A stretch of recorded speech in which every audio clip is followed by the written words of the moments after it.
रिश्तेदारियों में बहुत औपचारिकताएं होती हैं मेरे भाई, रिश्तेदारी में ऊंच नीच की बातें होती हैं। रिश्तेदारी वो होती है, कोई मुझसे पूछे कि रिश्तेदारी महान होती है या दोस्ती, तो मैं पुलक सागर कहूंगा रिश्तेदारी छोड़ सकता हूं, लेकिन दोस्ती सबसे बड़ी चीज हुआ करती है।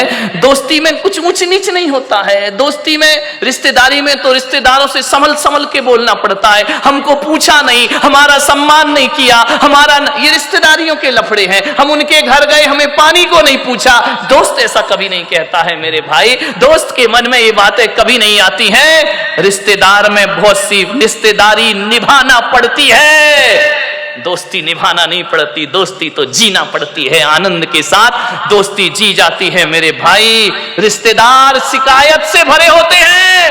कभी कंवर साहब आ जाए, दामान जी आ जाए, यदि आपके घर में खाएंगे पिएंगे, तिलक भी करवाएंगे, टिफिन भी ले जाएंगे, और घर जाके कहेंगे मजा नहीं आया, धत तेरे की मर गया वो करते करते ससुर साहब, तुमने क्या दिया, मजा नहीं आया। विचार करिए, ये रिश्तेदारियां होती हैं।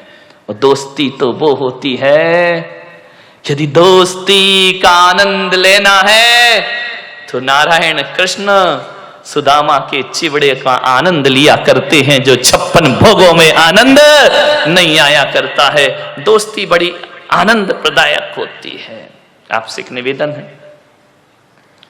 मैं जहां तक सोचता हूं कि अब्दुल कलाम को यदि गलत संगति मिल जाती तो मेरा पूरा विश्वास है कि अब्दुल कलाम लादेन बन गए होते, और लादेन को अच्छी संगति मिल जाती तो लादेन अब्दुल कलाम बन गया होता। ध्यान रखिए, राम को अच्छी संगति मिली, वो महान हो गए। यदि रावण को अच्छी संगति मिलती तो रावण भी राम बन के खड़ा होता, और राम को गलत संगति मिलती तो राम रावण बन गए होते। मेरे भाई, आपसे मैं यही निवेदन करना चाहता हूं। आज यदि मैं इस ओहदे पर आके पहुंचा हूं तो इसमें मेरे जीवन में सबसे ज्यादा हाथ किसी का है तो दोस्तों का हाथ मेरे जीवन में है। मान्यवर सोचिए, अच्छी संगति करो। मालूम है, गंगा जैसी नदी में यदि नाली का पानी मिल जाए तो कहते हैं कि नाली का पानी गंगा जैसा पूज्य हो जाया करता है। गंगा में नाली का पानी मिले तो वो गंगा जल हो जाया करता है, और गंगा जल को यदि नाली में डाल दिया जाए तो वो गंदा जल हो जाया करता है, वो अपवित्र हो जाया करता है। संगति करो तो गंगा जैसों की करो, जहां जाकर के हमारा ये गंदगी में शरीर पवित्र हो जाए। एक कोयले की बोरी में, कोयला जानते हैं, मैलाएं क्या, बड़ा कठिन है, कोड़सा है, यही कोड़सा, हाँ चलेगा, बहुत कठिन है भाई। यदि उसके बोरी गोनी उसमें यदि शक्कर भर दी जाए तो शक्कर काली हो जाती है। मेरे भाई ध्यान रखना, इस संगति का फल हुआ करता है। मैं आपसे निवेदन करता हूं, दोस्ती के रिश्ते को पवित्र रखना है, पावन बनाना है, तो जिससे भी दोस्ती का रिश्ता बनाओ, बनाने से पहले एक कब्रिस्तान अपने हृदय के कोने में जरूर बनाना। ध्यान रखना, बाहर के कब्रिस्तान की बात नहीं कर रहा हूं, अपने हृदय के कोने में, अपने मन के कोने में एक कब्रिस्तान जरूर बनाना। और ऐसा कब्रिस्तान जहां हम अपने मित्र की बुराइयों को दफना सके। ध्यान रखिए, उनको जमी दोज कर सके। हर मित्र में अच्छाई और बुराई दोनों हुआ करती है। मेरे भाई, आपसे निवेदन है, यदि दोस्ती को अच्छा रखना है तो मित्रों की बुराइयों को सीने में दबा के रखना पड़ता है। ऐसा कब्रिस्तान जहां हम मित्र के दोषों को छिपा सके, बहुत कठिन काम है। प्रशंसा करना बहुत आसान है मेरे भाई, कमियों को छिपाना बहुत कठिन काम हुआ करता है। अरे किसी व्यक्ति में कोई कमी है, उस कमी को यदि छिपाना है तो इतना ही कठिन है जैसे कोई जहर का घूंट पी रहा हो। मेरे भाई, हम दूसरों की कमियों को उजागर बहुत जल्दी करते हैं। दोस्त कैसा होना चाहिए? एक वो होती है ना ढाल, तलवार के साथ। ढाल जो होती है वो हमेशा पीठ के पीछे रहा करती है, पीठ पर लगी रहती है। लेकिन जो ढाल जो पीठ पर है, लेकिन जब उसका दोस्त रणभूमि में खड़ा होता है और जब उस पर तलवारों से आक्रमण होता है तो पीछे की ढाल छाती के सामने आ जाया करती है। दोस्त वैसे ही होना चाहिए कि बुरा अच्छे दिनों में तो दोस्त पीछे रहे, लेकिन बुरे दिनों में ढाल बन करके दोस्त को आगे आना चाहिए, दोस्ती का रिश्ता निभाना चाहिए, ढाल बन करके खड़े हो। मान्यवर, मुझे नहीं मालूम था उस समय, तो मुझे मजाक लगा कि क्या बकवास कर रहे हैं। 1 साल 2 साल जब मैं आगे की सीट में मैंने बैठना प्रारंभ किया, मेरे दोस्त थे अच्छे, उनके नाम मुकेश, प्रशांत, ये सब मेरे छोटे छोटे दोस्त थे, साथ पढ़ता था। वो क्लास में अव्वल दर्जे में पास होते थे। मान्यवर, जो 3rd डिवीजन में मैं पास होता था, पासिंग मार्क, उन लड़कों की संगति करी, मेरे 60% नंबर आना प्रारंभ हो गए। क्योंकि वो लड़के मौज मस्ती नहीं करते थे, वो करते थे समय पर, लेकिन पढ़ाई के समय पढ़ाई। उनके साथ रह रहकर मैंने पढ़ना सीखा। मैं कहता हूं कि 2-3 साल की उस साधना में मेरे क्लास में अच्छे नंबर आने लगे। मान्यवर, जिन लोगों के साथ जैसी संगति वैसी मति, ध्यान रखना, जैसी संगति करोगे वैसी मति हो जाएगी। आज मैं जो कुछ भी हूं, आज मैं बोल पा रहा हूं, मैं महाराज भी बन गया तो मुझ में इतना दिमाग बुद्धि नहीं थी, आज ईमानदारी से स्वीकार कर रहा हूं। लेकिन बोलने की कला यदि मैंने किसी से सीखी है, चिंतन सीखा है, तो तरुण सागर महाराज के साथ रह करके मैंने सब कुछ सीखा है। आचार्य गुरुवर पुष्पदन सागर जी महाराज के बाद यदि मेरे जीवन में किसी का सबसे बड़ा उपकार है तो तरुण सागर महाराज का उपकार है। 3 साल उन्होंने मुझे पढ़ाया लिखाया, योग्य बनाया, उन्होंने मुझे चिंतन सौंपा। मान्यवर, कोई कैसा भी कुछ भी कहता रहे, जो जैन समाज में तरुण सागर ने चिंतन परोसा है, कोई मुनि इतना बड़ा चिंतन इस देश में नहीं परोस सका, जिन्होंने देश के जैन धर्म को जन धर्म बनाने का। आज मैं दुखी हूं क्योंकि उनसे मेरा केवल इतना ही रिश्ता नहीं है कि वो मेरे अग्रज हैं, मेरे बड़े मुनि हैं, मैं उनके संग में दीक्षित हूं आचार्य महाराज से। आज ऐसी आवाज जिसने जैन धर्म को पहचान दी, आज दिल्ली में वो आवाज लड़खड़ा रही है मेरे भाई। आज वो बीमार हैं, आज वो अस्वस्थ हैं। हकीकत में कहूं तो मेरा मन स्थिर नहीं है कि जिसने मुझे सब कुछ दिया, आज इतनी सी उम्र में वो साधु लाचार है। मैं यही कहूंगा पूना वालों से कि अपने घरों में ईश्वर से प्रार्थना करें कि तरुण सागर की आवाज दबना नहीं चाहिए, वह हमेशा आगे बढ़ती रहे। और मैं तो आज ही कहता हूं कि भगवान, हम जैसे साधुओं का क्या है, मेरी भी उम्र यदि उन्हें दे दी जाए तो पुलक सागर वो करने को भी तैयार है। उनका जीवन वो समाज की धरोहर है, विरासत है। उन्होंने देश को एक सही दिशा दी है। उन्होंने मेरे से कभी छोटे मुनि जैसा व्यवहार नहीं रखा। उनके साथ बहुत से साधु रहे। हमारे संघ में जो भी दीक्षित हुए, ट्रेंड होने उनके ही पास जाते हैं। सबसे ज्येष्ठ साधु हैं, जो भी गए सबने सीखा। लेकिन तरुण सागर महाराज आज भी बोलते हैं कि पुलक सागर, जो तुमने ग्रहण किया वो कोई भी साधु मुझसे ग्रहण नहीं कर पाया है। उन्होंने हमेशा मुझे अपना छोटा भाई ही नहीं, छोटा मुनि ही नहीं, उन्होंने हमेशा मुझे अपना मित्र समझा है। आज भी हमारे उनके रिश्ते आज दूर दूर होने के बाद भी सबसे घनिष्ठ मित्रता यदि किसी से है तो तरुण और पुलक सागर की जोड़ी। नॉर्थ में जाकर के आप देखेंगे, यदि मैं उत्तर प्रदेश में चला जाऊं ना, दिल्ली में चला जाऊं, तो आज भी दिल्ली वाले मुझे छोटा महाराज कहकर बुलाते हैं। बड़े महाराज तरुण सागर, छोटे महाराज पुलक सागर। आज भी मैं उनकी नजरों में बड़ा नहीं बना। ऐसी जोड़ी 3 साल हम लोग साथ रहे, एक भी दिन विवाद नहीं, झगड़ा नहीं, लड़ाई नहीं, कभी जोर से नहीं बोले। नहीं तो तरुण सागर को समझना बहुत बड़ी बात है। लेकिन आज तक मैं इस भरी सभा में कह रहा हूं कि कभी हम दोनों के बीच में तू मैं नहीं हुई। कभी उन्होंने मुझे जोर से नहीं बोला, डांटा नहीं, और उन्होंने डांटा नहीं और मैंने भी कभी डांटने का अवसर उनको प्रदान नहीं किया। आज वो पीड़ित हैं। विनोद गया है संदेश लेकर, बहुत अस्वस्थ है वो। मैं आपसे निवेदन करता हूं, मत दो कुछ, एक संत को हृदय से दुआ दे दो। कभी कभी दवा जो काम नहीं करती वो दुआ काम करती है, ध्यान रखना। वो निरोग हो, वो स्वस्थ हो। मान्यवर, विषय मेरा बदल गया, लेकिन भीतर से दुख है मुझे। साल भर हो गए, 2 साल हो गए उन्हें परेशानियों को झेलते झेलते। यहां से भी गए थे तो बीमार ही थे। खैर, मैं इतना ही कहूंगा कि जिंदगी में दोस्ती हमेशा याद रहती है। संगति का जीवन में बहुत फर्क पड़ा करता है। एक संत के पास 2 तोते थे। एक आदमी उनके यहां बैठने गया संत जी के दर्शन करने। दोनों तोते अलग अलग पिंजरे में बंद थे। अब जैसे ही पहुंचे तो एक तोता बोला, आइए, राम राम, स्वागत है आपका, स्वागतम, आइए बैठिए। आदमी को बड़ा अच्छा लगा कि यार तोता कितना मीठा बोल रहा है।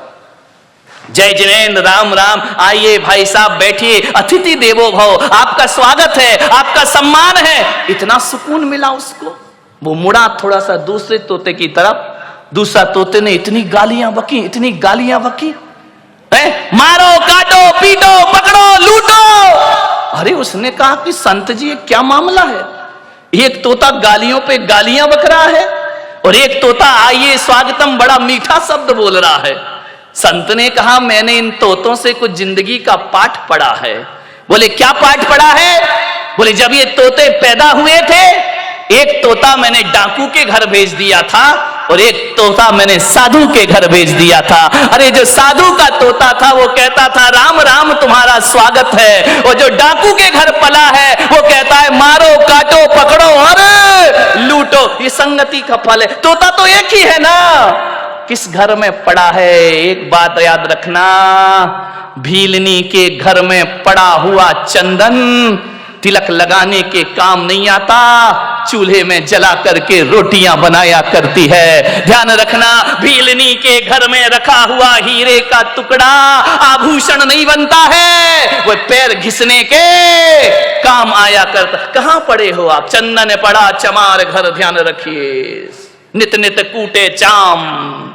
चंदन कहां जाना चाहिए? किसी पंडित पुजारी के पास जाए तो माथे का तिलक बनेगा, और ऐसी जगह चला जाए जहां रोज चमड़ा कूटा जाएगा। ध्यान रखिए, सोचना है आपको। आप कीमती हैं, आप महत्वपूर्ण हैं।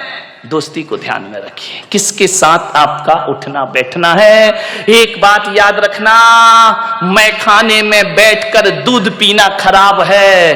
ध्यान रखिए, मैं खाने में बैठकर दूध भी पियोगे तो शराबी का दर्जा मिलेगा तुम्हें, इतना स्मरण रखना। और संत के दरबार में पानी भी पियोगे तो पानी नहीं, अमृत और आशीर्वाद का नाम उसे दिया जाता है। अमृत पान हुआ करता है। चीज तो वही है, चीज में क्या फर्क पड़ता है? संगति किसकी कर रहे हो? अच्छे लोगों की संगति करो, ऊंचे लोगों की संगति करो। ऊंचे लोग, ऊंची पसंद। कौन बोला? माणिक चंद। ध्यान रखिए, मान्य संगति कैसे करना है, ऊंचे विचार। मैं जब स्कूल में पढ़ता था, पढ़ाई में बहुत वीक था, बहुत कमजोर। हकीकत बताऊं, धक्के लग लग के पास होता था। पढ़ाई में मन ही नहीं लगता था, दुनिया भर की शैतानी में मन लगता था, पढ़ने लिखने में कोई दिमाग नहीं, बस इसी में खुश थे। कभी देखने ही नहीं कितने परसेंट, और हमारे समय तो परसेंटेज का लफड़ा ही नहीं था। इस क्लास से उस क्लास में चले गए, पास हो गए। ना माँ बाप को कुछ पड़ी है, ना हमें कुछ पड़ी है। जाकर के देखा, बोले क्या रिजल्ट पास, नाचते गाते आ गए। जानते ही नहीं थे 90% क्या होते हैं। आजकल के बच्चे को तो 98% आ जाए तो डिप्रेशन में चला जाता है। 2% कम क्यों हुए? हम लोग तो कोई लफड़ा ही नहीं था, आ गए, पास हो गए, निकल गए, बैठ गए अगली क्लास में। कोई परसेंटेज की बात नहीं थी। कई बार तो 5 नंबर का ग्रेस भी लग के अगली क्लास में बिठा दिया जाता था। मान्यवर सोचिए, पढ़ाई बड़ी मजेदार थी। फेल भी हो गए तो कोई टेंशन नहीं। एक लड़का फेल हो गया था हमारी क्लास में बचपन में। अब वो फेल तो हो गया बेचारा, बड़ा रो रहा। मैंने कहा काहे को रोता है यार, हो गया फेल हो गया। स्कूल अगर आए तो पढ़ना ही पड़ेगा, पढ़ाई गर जहर है तो पीना ही पड़ेगा। उस समय मैंने कविता लिखी थी, गिर गिर के पढ़ाई में संभलते ही रहेंगे। ये मेरी बचपन की कविता। गिर गिर के पढ़ाई में संभलते ही रहेंगे, गर फेल भी हो जाए तो पढ़ते ही रहेंगे। जिसने किया फेल वही पास करेगा, पढ़ाई अगर जहर तो पीना ही पड़ेगा। हाँ, कितने खुश हो गए। देखो ऐसी बातें इतनी जल्दी आ जाती हैं। अरे जो फेल कर रहा वही पास करेगा, टेंशन काहे को ले रहा है, अभी नहीं करेगा अगले साल करेगा। आज की पढ़ाई बिल्कुल अलग हो गई है। ध्यान रखना, मैं पढ़ता था, पीछे की लाइन में बैठता था, मेरे नंबर कम आते थे। मेरे एक शिक्षक थे, आज मुझे स्मरण में आ रहे हैं, डी भारत, क्रिश्चियन थे।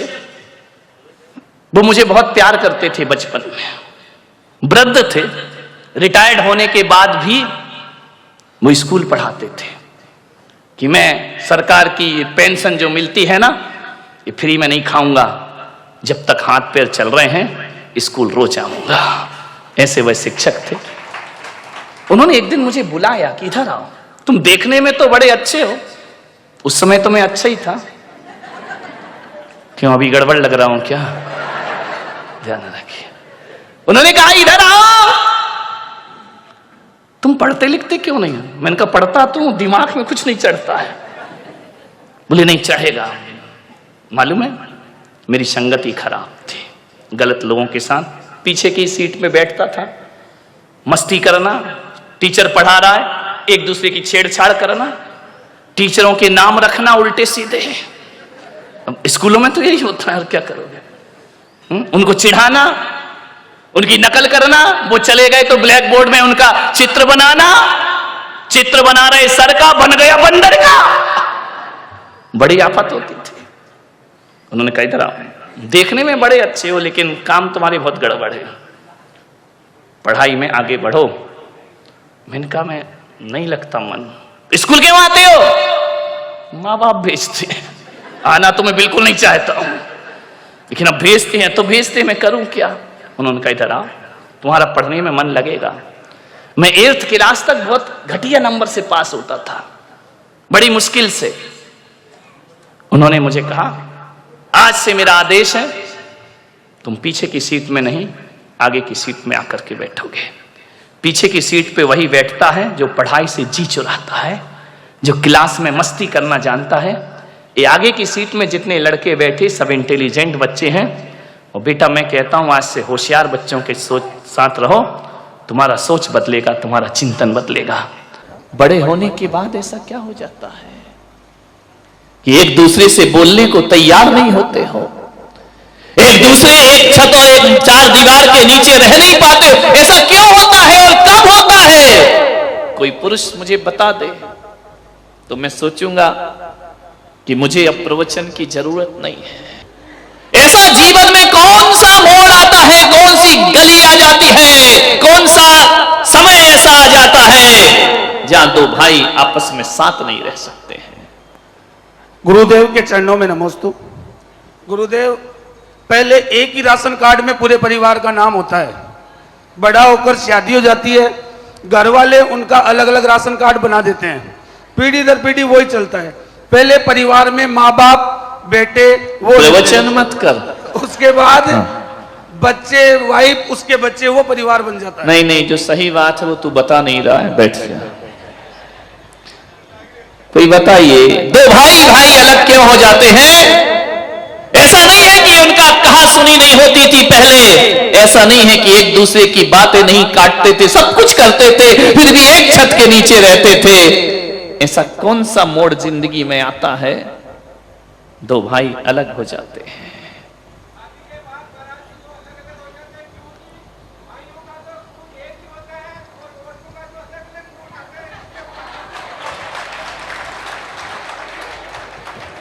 एक शेर ने दिलेरी की है, बाकी तो ये सब मिमिया रहे हैं। ध्यान रखना, ये घर जाके फिर क्लास लगेगी। एक तो जिंदा शेर खड़ा हुआ, ध्यान रखना। कोई बात नहीं, मेरी सभा में शेर बन जाओ, नहीं तो हालात तो ऐसे। एक आदमी को मैंने देखा, क्यों रे तू ऑफिस में बड़ा शेर बना घूमता है, दुकान में बड़ा शेर बना घूमता है, घर में जाके तुझे क्या हो जाता है? बोले महाराज शेर तो मैं घर में भी रहता हूं, लेकिन घर में जाता हूं तो दुर्गा जी ऊपर बैठ जाती है, इसलिए मैं भीगी बिल्ली हो जाया करता हूं। एक शेर मिला, ध्यान रखना मान्यवर। और आनंद तो इस बात का है कि जिसके लिए बोल रहा है वही तालियां बजा रही है। क्या बात, ध्यान रखना। दो खून एक रहते हैं, एक खून एक ही घर में पैदा होने वाले एक साथ रहा करते हैं। मान्यवर, ना जाने जिंदगी में ऐसा कौन सा खून आ जाता है जो एक खून को दो करने का प्रयास करता है। ध्यान रखिए, एक खून आ जाता है दूसरे घर का, ध्यान रखना, वो आके एक घर के खून को बांट दिया करते हैं। मुझे क्षमा करें, बात सच है, गलत नहीं है, छोटी है लेकिन सच है। ऐसा क्या जीवन में घट गया तुम्हारे? कल तक तो ये हाल था कि चार भाई एक थाली में भी खा लेते थे। अरे जिस बाप ने इस घर को चार बेटियों को पाल पोस करके विवाह करके विदा कर दिया, उस समय वह घर छोटा नहीं लगा। एक बहू क्या आती है, वो कहती है कि मकान छोटा है। ध्यान रखना, जहां चार चार बेटियां पल गई, जहां चार चार बेटे पल गए, उनके लिए मकान छोटा नहीं लगा। एक क्या शहजादी आ जाती है, उसे मकान छोटा लगता है। ध्यान रखिए मान्यवर, एक परिवार की चर्चा कर रहा हूं मैं, ध्यान रखना। एक खून ऐसा आ जाता है हमारे घर में जो हमारे खून को बांट देता है। भाई भाई के खून तो एक ही हुआ करते हैं, एक पराया खून आता है। एक बात का दुख तो तब होता है कि जिस खून को बड़े बाजे गाजे के साथ विवाह करके लाते हैं, एक बात याद रखना, वह खून जो शादी करके घर में आता है, मैं कहता हूं वो खून ऐसा पराया खून है, वो कभी इस घर को अपना घर नहीं समझ पाता है, कभी इन माँ बाप को अपना माँ बाप नहीं समझ पाता है, कभी देवर को भाई नहीं समझ पाती है, कभी ननंद को बहन नहीं समझ पाती है। वो हमेशा दूरियां बना करके रहा करती है। एक बात याद रखना, यदि इस घर को अपना घर मान लिया होता तो आज ये दशा घरों की होने वाली नहीं थी। एक बात स्मरण में रखना, यदि ये घर तुमने अपना घर माना होता तो कभी तुम अपने पति से ये नहीं कह रही होती, शाम को जब वो थका हारा लौट करके आता है, भोजन करता है, कमरे में जाता है, वहां पर शिकायतों की लिस्ट तैयार रहा करती है। तुम्हारी माँ ने मुझे ऐसा कहा, तुम्हारे पिताजी ने मुझे ऐसा कहा, तुम्हारे भाई ने मुझे ऐसा कहा। क्या करे वो बेचारा, वो लड़का न पत्नी का हो पाता है, न माँ का हो पाता है, न परिवार का हो पाता है, न वो इधर कुछ बोल पाता है, न उधर कुछ बोल पाता है। पहले तो कहा जाता था कि बेटियां जाके ससुराल में दुखी होती हैं, वो चार लोगों को दुख बता देती हैं, लेकिन ये कुंवारे छोरे जब शादीशुदा हो जाते हैं ना, माँ का पक्ष लेते हैं तो पत्नी आंख दिखाती है, और पत्नी का पक्ष लेते हैं तो माँ आंख दिखा। स्थिति बहुत गंभीर है लेकिन नियंत्रण में है। जब तक पुलक सागर मौजूद हैं तब तक नियंत्रण में स्थितियां रहेंगी आपके घरों की। बहुत परेशान हो जाता है वो जब वो बेटा समझाता है कि मां बूढ़ी है, बुजुर्ग है, कोई बात नहीं, कह दिया तो कह दिया, क्या होता इसमें, क्या बुरा मानना। सुनो, मां तुम्हारी है, तुम सुनो, हम सुनने वाले नहीं। अत श्री महाभारत प्रस्तुत करता गोदरेज, ध्यान रखिए। वहीं से महाभारत शुरू हो जाया करती है। तीनों भाई मेरे पास आए, आकर के उन्होंने कहा महाराज हमें एक कर दीजिए। मैंने कहा तुम तो एक हो। बोले हम दिल से तो एक हैं लेकिन हम एक साथ रह नहीं सकते हैं। मैंने कहा वजह क्या है? बोले हमारी पत्नियों की आपस में बनती नहीं है। देवरानी की जिठानी से नहीं बनती, जिठानी की देवरानी से नहीं बनती है। एक दूसरे के साथ बैठना पसंद नहीं करते हैं, बात करना पसंद नहीं करते हैं, और उसका दुष्परिणाम हम भाइयों के जीवन में दिखा करता है। हमने ऐसे भी लोग देखे हैं सूरत वालों कि एक बड़े पिताजी अपने भतीजे को यदि 100 रुपए भी देते हैं ना, तो पत्नी से छुप छुप के दिया करते हैं। पत्नी को पता नहीं चलना चाहिए। एक भतीजा जब अपने ताऊ के पास जाता है, यदि उसे कुछ लेना है ना, तो छुप करके, मैंने ऐसे भी घर देखे हैं कि 30 त्योहार पर भी बहू बेटियां जब आती हैं, सावन मनाने जब बेटी आती है ना, तो एक माता पिता छुप छुप कर बच्चों से अपनी बेटियों को उपहार दिया करते हैं, उन्हें मिठाई दिया करते हैं, उन्हें साड़ी दिया करते हैं। बड़ा भाई कहता है, देख तेरी भाभी को पता ना चल जाए, चुपचाप इसे रख ले बहन। ऐसे भी माहौल बन गए हमारे घरों में कि हमें छुप छुप कर व्यवहार निभाना पड़ते हैं, छुप छुप कर मिलना पड़ता है। उन तीनों भाइयों ने कहा कि आज हम आपके चरणों में आए हैं महाराज, हम छिप छिप कर तीनों आए हैं। हमारी पत्नियां नहीं चाहती हैं कि हम एक साथ बैठें, हमारी पत्नियां नहीं चाहती हैं कि हम भाइयों में प्रेम होना चाहिए। पहले तो वो समय था कि बड़ा भाई कुछ बोल दे तो छोटा भाई चुप हो जाता था, और आज महाराज जब मैं चुप होता हूं ना, तो मेरी पत्नी मुझसे कहती है कि अब नहीं बोलोगे बुद्धू राम तो कब बोलोगे, जिंदगी ऐसे ही गुजार दोगे, अपने बारे में कुछ नहीं सोचना है, सब भाइयों का करते रहोगे, इतने उलाहने मिलते हैं। बहुओं से मेरा निवेदन है, एक निवेदन स्वीकार करो, एक बात बताना ईमानदारी से, जब जब सावन आता है ना, किसकी याद आती है? एक बात ईमानदारी से, भाई की आ रहा है ना सावन, भाई की याद आती है ना, भाई से मिलने का मन करता है ना कि जाकर के उसे राखी बांधूं रक्षाबंधन पर। हर साल 6 महीने में, 4 महीने, 6 महीने में मन करता है कि भाई से बात कर लूं। 4-6 महीने तो बहुत, अब तो मोबाइल है ना, तो रोज ही रोज बात होती है, सुबह शाम बात हो जाया करती। भैया से बात कर लूं, भाभी से बात कर लूं, कितना मन करता है अपने भाई से मिलने का।